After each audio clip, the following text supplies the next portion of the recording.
So it turns out I need to do a video about sourdough culture, not because I am a internet bread wanker or anything like that, but because I occasionally go through little sourdough bursts where we make a lot of sourdough bread, and each time I re-isolate a new culture. We grow sourdough for a while, we get fed up with sourdough bread, and well, we start again because it's not very hard. So I'll go through what the process is, I'll describe it a little bit, and then I'm going to turn the camera off while I do some kneading, and I'll get back to you after that. However, sourdough. My current culture, this one's called Tiberius. It is traditional to give them a name. It's not this new age magical weird thing that people think it is. All it is some rye flour, some wheat flour, good strong bread, wheat flour is good, bit of water, stir it around as a paste and leave it.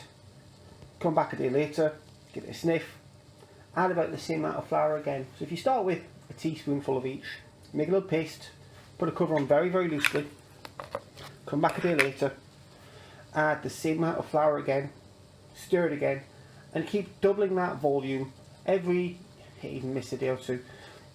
But after about a week, you will have this slightly foaming, and then start throwing away half of it, adding about a tablespoon at a time of each flour, and within a fortnight it'll be foamy and bubbly, and after an overnight culture you will always have it being this lovely, rich, yeasty smelling mix. You're not doing anything that is wisdom of the ancients clever here or anything. All you're doing is you're creating an environment in which wild yeasts and certain bacteria thrive. And that's it, all you're doing. Now once you've got that, you can use most of it up each time, make some bread, culture it again by adding more flour, and leave it. All you have to do is feed it once a day, or if you're going on holiday, put it in the fridge and then take a few days to bring it back to life again. And it'll just keep working. People seem to believe that they get better with time. I'm not convinced by that. Once you've got them growing, then the mix of bacteria and fungi you have in there will be based upon how you treat it rather than how old it is. They're not aseptic cultures, they're not sterile cultures, they're always exposed to the environment, and the conditions you give it will govern what grows. This is not magic, it is simple microbiology. So, in any sourdough loaf, I will use almost all of that. I will use some flour. Here I have 3 cups of flour. Underneath that flour would be a tablespoonful of sugar, which just gives the yeast a boost, and about a teaspoonful of salt, and some water. You can put other things in. You can put in seeds, you can put in whatever flavour you want. You can put in herbs, you can put in some bread improver with some extra gluten and vitamin C if you like. You can put in oil if you think you're going to not use this up very quickly, so I might add 1/3 of a cup of oil if I thought I'd need this loaf to last a week, but I don't. And that's it. All I'm going to do now is mix most of that into there. I keep mixing some water in until such time as I've got a relatively slack dough. By slack dough, I mean I want it just a little bit wetter than normal bread dough. And I'll tell you why. It's because it's the easiest way to get good big bubbles in it. The flour I'm using is got quite a good gluten content, but it's still a whole grain. It's a malted whole grain flour. And that's not the best for a light loaf. I have 1 cup of white bread flour in there with it, but even so, this doesn't tend to be the lightest loaf. So having a relatively wet dough will give me a better aeration of the final product. So I'm going to stop this now, and I'll start filming again when I've got my kneaded dough. That's the dough done. Literally it's a few minutes kneading, you don't need to go mad. There's going to be plenty of time for this to rest now, and by plenty of time, it's about lunchtime now. I could have put it on this morning. I'll leave it until, well, I'll leave it 5 or 6 hours now, see how it looks this afternoon. The thing is, don't rush, it will grow. If you put more of that in, it will grow faster. Of course you'll affect the flavour, the whole thing will be a bit more rye breadish, more of that you put in. That's going to go into the bowl that I needed it in. I'm going to put a tea towel over the top, leave it somewhere, not over a radiator, but not somewhere cool, so I'll put it in a little corner of the kitchen. And last job before I leave it, that's what's left of Tiberius. I'm going to feed him. What's that, about a big tablespoonful? So if I put in about that much of the rye flour, about that much of my bread flour, and a little drop of water.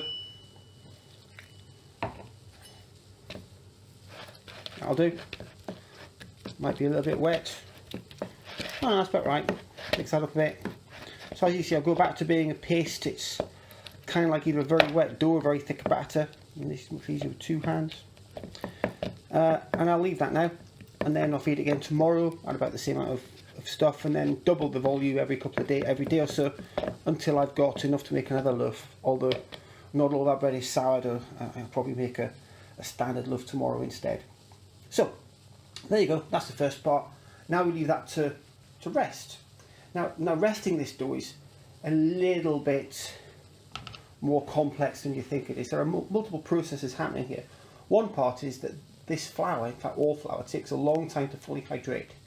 And the longer we give it, the more the gluten, the protein inside the flour, gets fully hydrated by the water, and when you cook it, will hold it together and hold the rise. The next thing that's happening, the other thing is, Tiberius here, all the microbes from there are growing and producing carbon dioxide. They're producing wasting products of their metabolism. Mostly carbon dioxide, a bit of water, but effectively they're turning the starch and sugar from the flour, at least some of it, into tasty bread. They're giving it rise, they're giving it flavour. So we leave it to rest. The dough sort of relaxes, becomes a bit more spongy, and once it's more than doubled in volume, then we're ready for the next part, which is knocking back. But I'll add more to the video then. Here we go. I did this at lunchtime. This is now, it's getting for 7 o'clock, and I'm faced with that moment of choice. Do I do this tonight, or do I do it in the morning? Great thing with sourdough bread is if you leave it too long, it doesn't matter. But anyway, what I'll do is I'll knock it back now. If we're up late, I'll bake it tonight. If we're not, I'll do it in the morning. It'll be fine either way. This is my favourite bit.